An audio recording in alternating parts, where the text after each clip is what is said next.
Romney wants to he said in the first 100 days, he's going to let the big banks once again write their own rules. Unchain Wall Street. They're going to put you all back in chains.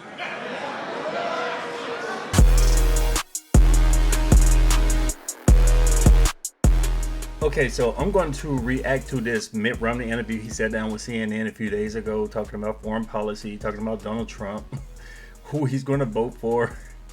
And this is an example of how much the Republican Party has changed over the last decade or so. We always talk about the Democrats. We look at videos of Joe Biden, Bill Clinton back in the 90s, back in the 80s, and we say, my, how much they have fallen. They spoke against gay marriage. They supported the police, locking up criminals. And when you listen to these guys today, you can listen to some of these same individuals, Barack Obama talking about gay marriage back in 2008 versus today. You say, what the hell happened to the Democrat Party? These guys have become radical. So we're going to look at a shift in the Republican Party. Now, I'm not saying the Republican Party has become radical, but the Republican Party has become a little wiser as far as putting American people first and not engaging in these foreign wars, you know, the George Bush policy, the George Bush era policies, these type of Republicans who grew up, who made their name in the George Bush era, and even some back in the George Bush Sr. and the Reagan era. We see a shift to the MAGA era and American First era, because I look at Mitt Romney, I say, man, this guy is trash. Is this your man? This is a guy that the Republicans wanted to be president back in 2012, and we're going to take a listen to this interview because it's pretty insightful as to the shift in the party. Another thing that McConnell acknowledged today when he was announcing that he was stepping down is that he's out of step with the majority of the Republican Party on national security, with his views on that. How would you define what the foreign policy view of the Republican Party is today?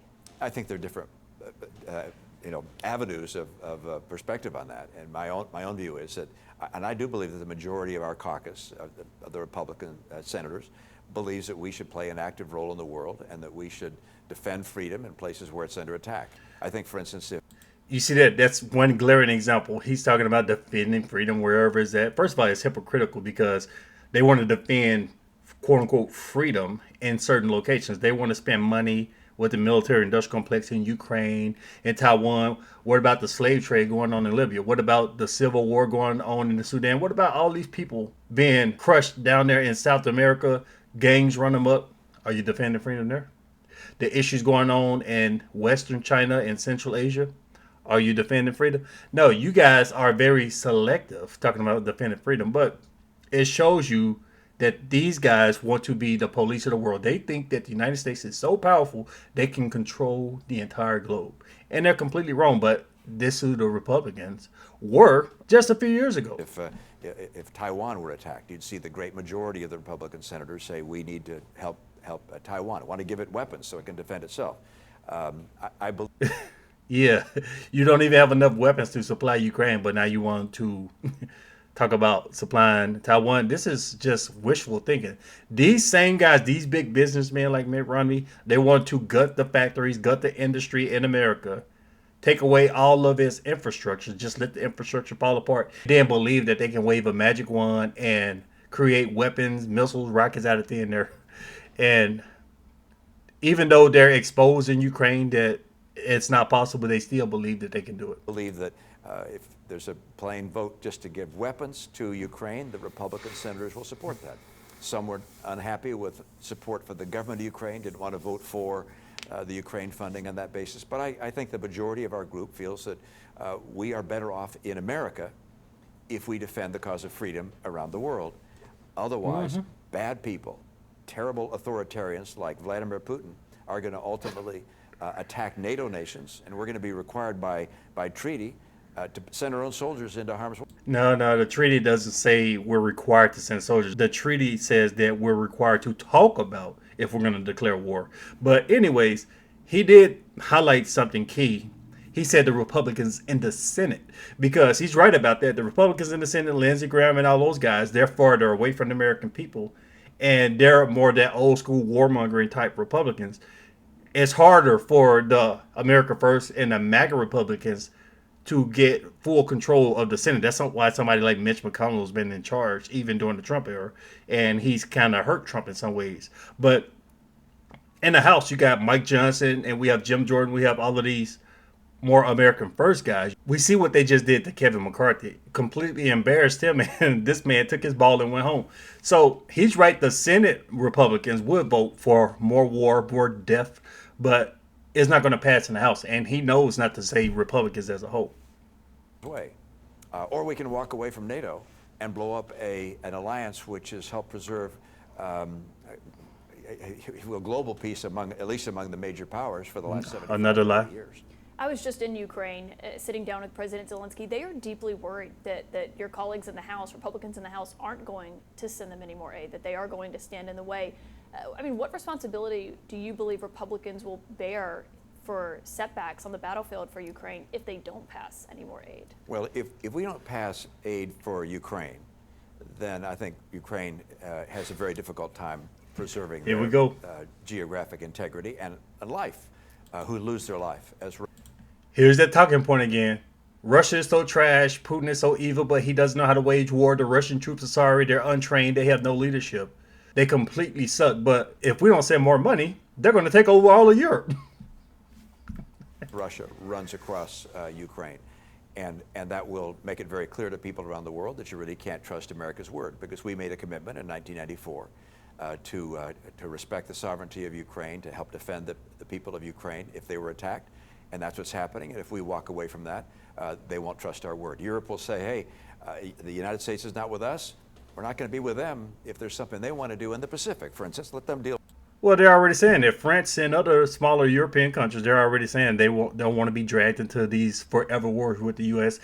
They're saying that they want the EU to be its own superpower, and they don't want to be on the U.S.'s boot. Every time the U.S. wants to sanction somebody, they have to sanction them. They're sanctioning Russia, and it's backfiring, hurting them. They're like, wait, we need these products. We need this food and energy from Russia, but the United States is making us sanction them, and now we're falling into recessions. So they're already saying that, but warmongers like him, he just makes stuff up, so he doesn't really know what's going on. With China. Let America deal with China and the issues there. So we're strong globally, in part because of our friends. We have alliances. We always talk about how the Russians and the Chinese don't have the kinds of friends we have. Well, we have friends in part because we stand together. And if we don't stand with our friends, we will lose strength, and that will ultimately come to hurt us. So you disagree with your colleague, Senator J.D. Vance, who is making the argument that $60 billion more won't fundamentally change Ukraine's stance on the battlefield. Yeah, that is an interesting point. It just happens to be as accurate as it is irrelevant. All right, it may not change their stance on the battlefield. What it does do is communicate to the entire world that we honor our commitments, and we stand with our friends, and we will help. Wait. Did he just say it doesn't matter if we send $60 billion to Ukraine, it's not going to change anything on the battlefield? They're still going to be getting annihilated by the Russians. Ukraine is still going to be bombed into ruins. Hey, look, that doesn't matter. That's not the point. The point is we need to spend the $6 billion regardless. Help freedom fighters around the world who are our friends and allies. And that's a message which is important to the people in Taiwan, to the people in Japan, to the people in India, to the people in Europe. I mean, all these people are watching to see, can you count on America? Or is America so isolationist, it doesn't care what happens to the rest of us? If that's the case, by the way, if we cede leadership, if we're no longer the leader of the free world, if we're no longer the arsenal of democracy, then the world is going to look for different leaders. This whole leader of the free world, shiny light on the hill, it's all propaganda. It's all a lie. The Americans are not the leaders of the free world. The only people they lead are their flunkies, their vassal states in Europe, got Australia, New Zealand, places like that. But when you look at the world in general, the global south, they don't give a damn about what the Americans think. And that's most of the people in the world. And these people, these vassal states, they're only under the Americans' boot because some of them are way too weak and they want to use the United States. They want to use the United States for money, basically, for money and protection. They're not really friends. They're just using gullible people like Mitt Romney to spend money so they don't have to. And I know at least one player that's happy to step into that role, and that's China. And a world where Xi Jinping is the leader of the world is a very dangerous world and not good for America, not good for our businesses, for our economy, but certainly not good for our freedom. It's also pretty amazing to hear you just put it in this simple perspective that if House Republicans block more money to Ukraine, lives will be lost in Ukraine as a result of that. There's no question about that. Lives will be lost there, and Vladimir Putin will not stop. He may take some time to rebuild his military because it's been decimated by the ill-considered attack on Ukraine. He's just making but ish he will up. ultimately go after other nations in the Baltics, Latvia, Lithuania, potentially Poland. Those are possibilities. Georgia. I mean, he will continue. He has indicated he wants to rebuild the Russian Empire, if you will, and those are NATO nations. We're obligated under treaty to come to their defense. We are. It would be penny wise. Bro, those nations aren't even trying to defend themselves. If their neighbors to Russia, right? If they're so afraid, oh, Putin is going to come kill us, he's going to wipe us out, they're not even doing anything to prepare for that. They're not spending money on their military. If Russia is so evil and so scary and is about to come wipe them out, wouldn't they be setting up defense? Wouldn't they be building up a military to defend themselves? But they know that idiots like Mitt Romney are going to spew talking points and just print more money, send more money overseas, and the leaders of these countries, they get rich along with the American politicians. And pound foolish to say we're not going to help Ukraine with weapons when the next step is a place where under treaty we would be obligated to help with not just weapons and funds, but blood. And we need to make sure that the world knows we will stand with Ukraine. I can't guarantee, as J.D. Vance indicates, that this is going to mean that Ukraine is successful on the battlefield. But I can guarantee it shows the world that we stand by our friends. Do you agree with President Zelensky's analysis that Trump doesn't really understand Putin because he's never fought him? I don't know that I can enter into the mind of Donald Trump and understand his perspectives. I think he shows more respect for Vladimir Putin than Vladimir Putin deserves. Donald Trump has said some strange things like, well, okay, Putin has killed some people, but our president's killed people too. It's like, yeah, but our presidents don't kill their political opponents and members of the media, all right? Our presidents may take us to war to protect our freedom and our interests as we understand them.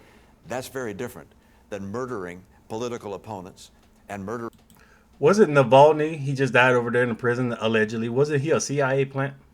That's a completely different video. But when you have a Russian, which Russia bad, I thought Russia was so evil. But there's one specific Russian politician who spent time in America with the CIA. The media and politicians in America are propping him up, talking about how great he is. I thought Russia was so bad, but this one particular CIA plant, oh, he was such a great guy. He was such a hero. Anyways. Murdering members of the media and incarcerating journalists. These are the things Vladimir Putin does.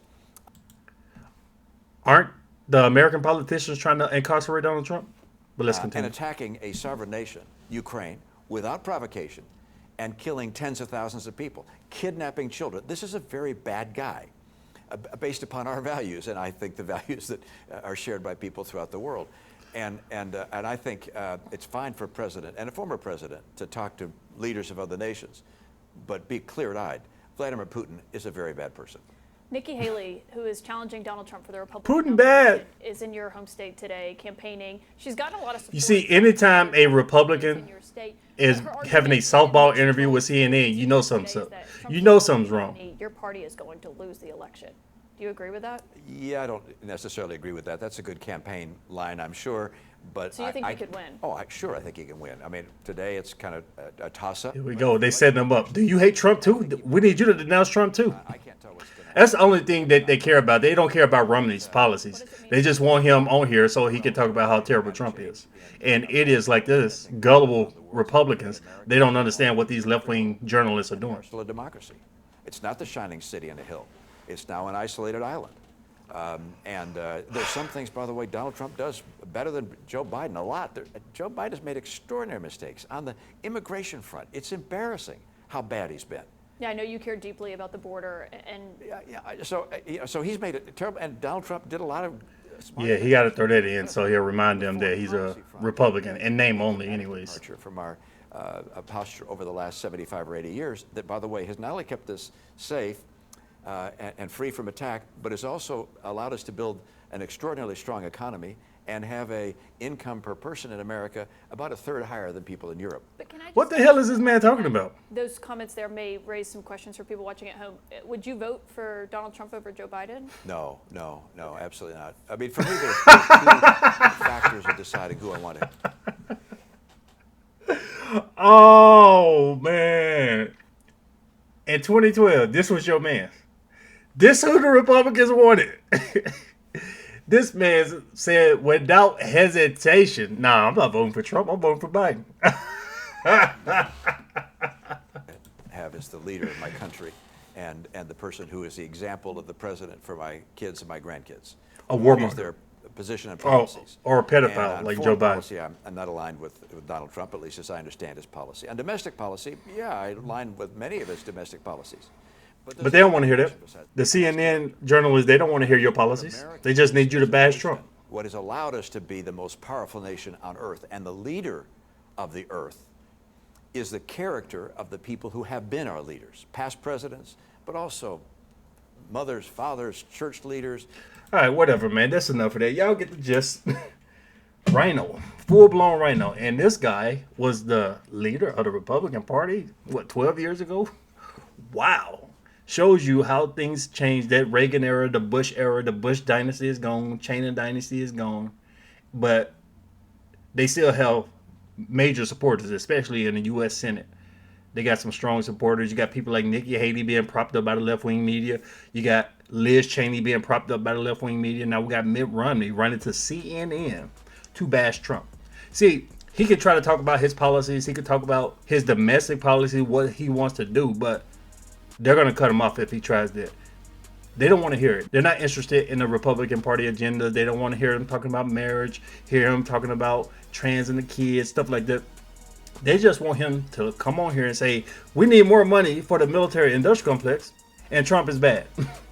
So let me know what you guys think. Leave me your thoughts below. Share the video. Thanks for watching.